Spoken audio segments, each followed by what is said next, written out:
Yang dikasih di dalam Tuhan Yesus, di dalam dunia yang serba modern seperti sekarang ini, segala sesuatu serba instan.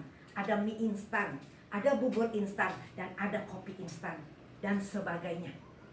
Kesabaran itu dan keadaan ini sangat mengkondisikan kita untuk menjadi orang yang kurang sabar.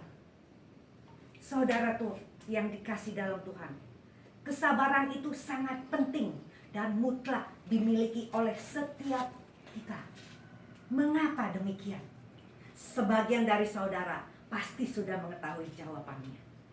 Karena kesabaran adalah salah satu dari buah-buah roh yang harus terpancar melalui kehidupan kita sebagai anak-anak Tuhan. Saudara yang dikasih dalam Tuhan, di dalam bahasa Ibrani kesabaran adalah erek, yang artinya panjang. Di dalam bahasa Yunani, kata sabar adalah makrotumia, yang artinya adalah panjang sabar atau tahan di dalam penderitaan. Di dalam kamus bahasa Indonesia ada dua arti kata sabar. Yang pertama, kata sabar itu berarti panjang sabar atau tahan menderita. Tidak marah, tidak bersungut-sungut, tidak putus asa, tidak kecewa, dan tetap tabah. Orang yang sabar tidak akan marah-marah. Orang yang sabar tidak akan kecewa, bersungut-sungut, dan putus asa.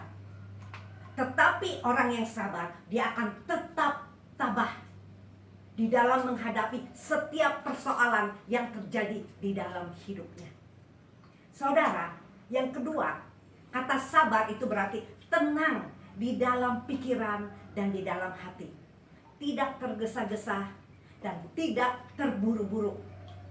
Orang yang sabar tidak akan tergesa-gesa di dalam mengambil keputusan, sehingga keputusannya itu salah dan merugikan dirinya sendiri. Tetapi orang yang sabar itu akan mengambil keputusan dengan benar dan tepat, sehingga keputusannya itu sesuai dengan kehendak Allah.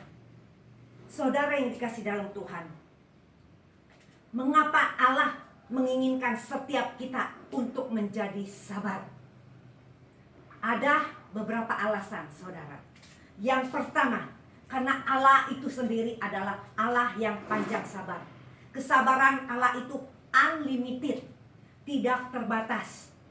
Kesabaran Allah juga tidak bersyarat, unconditional. Kesabaran Allah itu tidak pernah dipengaruhi oleh faktor-faktor yang ada di luar dirinya. Karena hakikat Allah itu sendiri adalah sabar atau kasih. Saudara yang di dalam kasih di dalam Tuhan.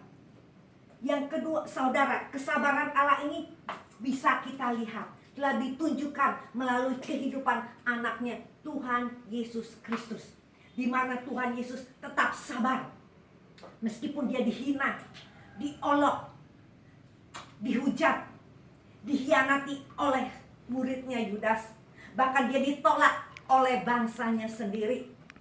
Saudara, Tuhan Yesus tetap sabar meskipun dia menghadapi penderitaan fisik yang sangat berat.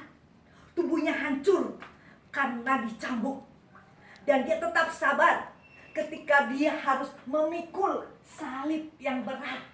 Dia harus berjalan tertatih-tatih sepanjang jalan Via Dolorosa. Dan itu dilakukannya dengan penuh kesabaran. Saudara, Tuhan Yesus juga sabar pada saat kedua tangannya dipaku, kedua kakinya dipaku di kayu salib. Dan bahkan ketika mahkota duri menembus kepalanya, sehingga kepalanya menjadi retak tulang kepalanya.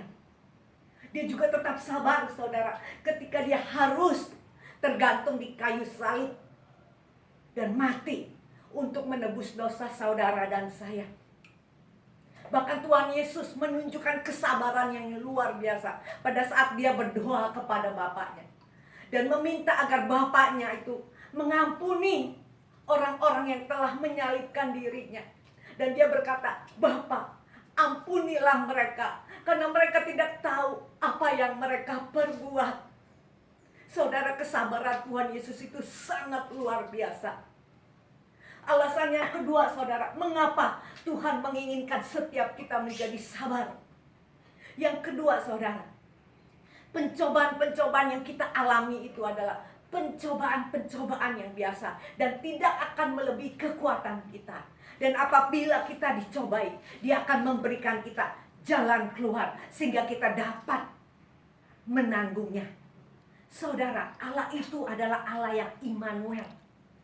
Dia hadir di mana saja, kapan saja, dan melalui setiap peristiwa yang terjadi di dalam hidup kita.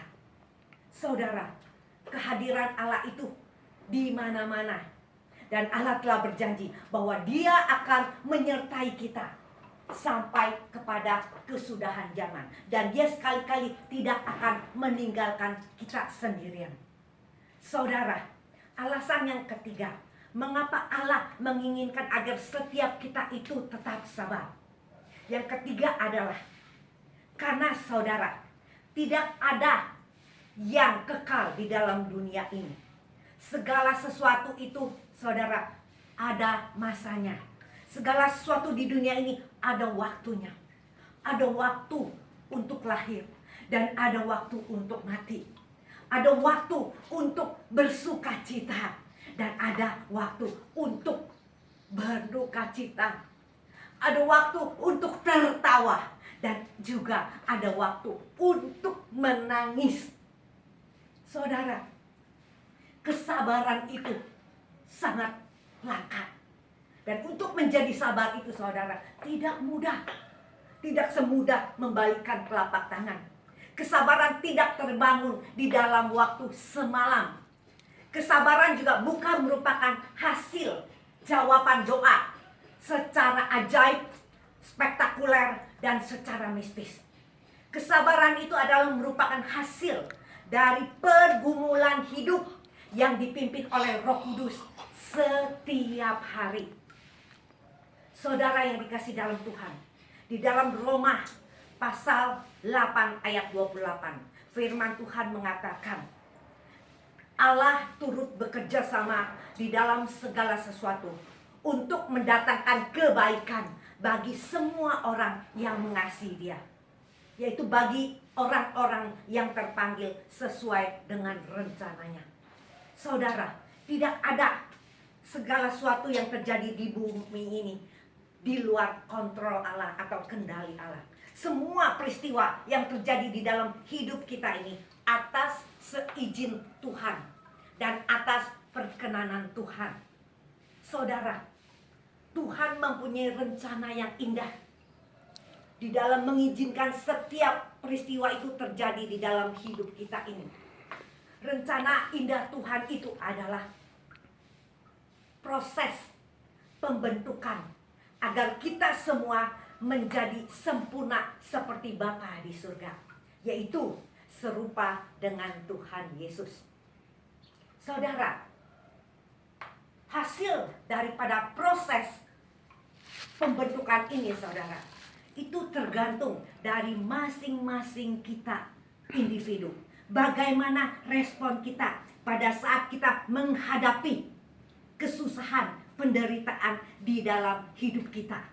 Itu yang menentukan hasil dari proses pembentukan kita sendiri.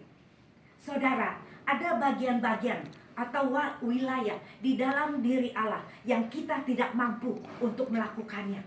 Dan ada juga bagian-bagian atau wilayah-wilayah di dalam diri kita yang Allah tidak akan intervensi. Dan wilayah itu adalah pikiran dan perasaan kita. Mengapa, saudara? Karena di dalam pikiran dan perasaan kita akan lahir kehendak. Dan Allah sudah memberikan kepada setiap kita kehendak bebas untuk menentukan nasib kita selama hidup di bumi ini. Dan juga nasib kita di kekalan. Saudara, jika pada saat ini saudara mungkin dalam keadaan terpuruk, saudara sudah tidak punya apa-apa lagi. Usaha saudara bangkrut, hancur. Dan saudara telah kehilangan penghasilan satu-satunya saudara. Dan saudara juga sudah tidak punya siapa-siapa lagi. Karena orang yang paling mengasihi saudara dan orang yang paling saudara kasih itu sudah meninggalkan saudara untuk selama-lamanya. Karena bencana COVID-19 itu telah merenggut segala-galanya milikmu. Saudara, jangan kecewa, jangan putus asa, jangan tenggelam di dalam kesedihanmu. Saudara, bangkit. Ingat saudara, ada Tuhan di dalam dirimu. Dia lebih dari segala milikmu. Dia lebih berharga dari apapun juga yang engkau miliki. Saudara, Tuhan peduli kepadamu. Tuhan mau agar engkau tetap setia kepadanya. Tuhan mau agar engkau tetap sabar di dalam menghadapi pencobaan ini. Saudara, jika engkau mungkin bertanya-tanya di dalam hatimu saat ini, engkau menjerit kepada Tuhan. Tuhan, mengapa aku harus mengalami semua ini? Mengapa aku Tuhan dan mengapa bukan orang lain? Aku sudah tidak kuat lagi Tuhan.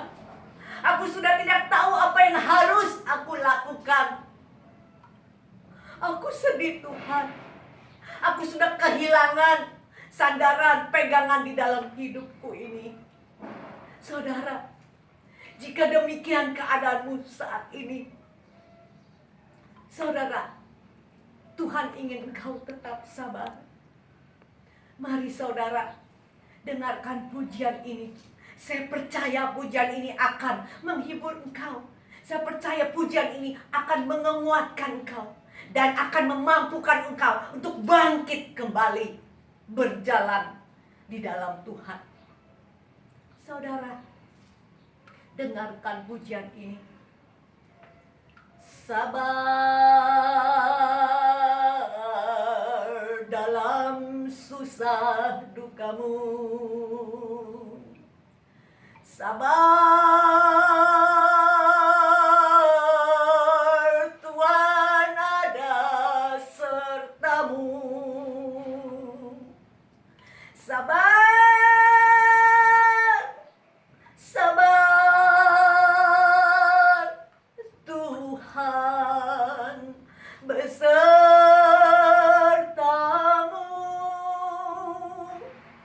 Tuhan besertamu.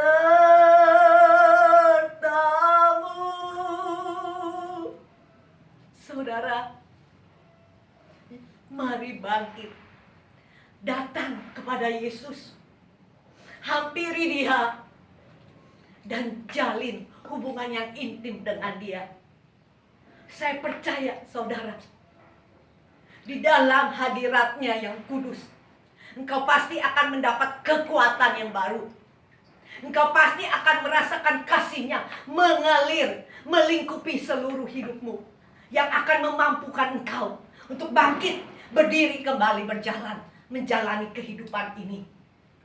Mari saudara, jangan kecewa, jangan menggerutu, jangan biarkan engkau hanyut dalam perasaanmu. Ingat, semuanya ini baik adanya. Dan Tuhan mempunyai rencana yang indah bagi engkau pribadi. Jangan menjauh dari Dia. Ambil keputusan sekarang saudara, untuk kembali menjalin hubungan yang intim kepada Tuhan. Untuk kembali kepada Dia. Saudara mungkin selama ini sudah jauh dari Tuhan. Karena mungkin saudara sibuk, saudara tenggelam dalam berbagai kesibukan pekerjaan saudara. Dan ini momen yang baik. Dan ini merupakan momen yang penting untuk datang kembali kepada Tuhan dan bertobat. Tangan Tuhan terbuka senantiasa untuk menyambut engkau kembali. Dia dengan sabar menunggumu. Dia sabar menginginkan engkau kembali kepada Dia. Mari saudara, bertobat dan tetaplah sabar. Tetap kuat, tetap semangat, dan tetap sabar. Saya percaya saudara, saudara akan dipulihkan. Saudara akan mengalami kebaikan Tuhan yang luar biasa di dalam hidupmu.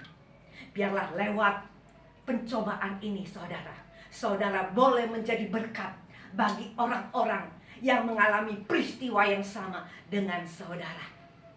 Kiranya firman Tuhan ini saudara memberkati saudara-saudara sekalian. Terima kasih saudara. Tuhan memberkati. Haleluya. Amin.